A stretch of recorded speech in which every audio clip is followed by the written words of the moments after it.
underneath. No, Nope, there's not enough room. not with the winch there. You don't have one of those big, way high things. I think that's gonna look good. I don't know why, but in my head I was thinking it was gonna bring it way up here. Don't laugh at me. I think I made the right size choice. Weren't these the middle ones? The biggest thing you have to do is run the wiring. Yeah. After choosing the location, mount your lights. Install and loosely tighten before installing the wiring harness.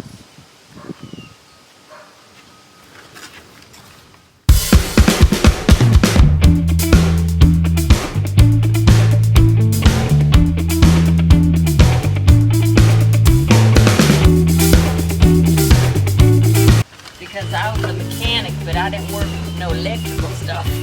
The only thing you gotta hook up We had special people for that. is the battery. Running the wiring harness is not electric. Oh, I know. I'm not worried about the wire harness. I'm worried about the juice.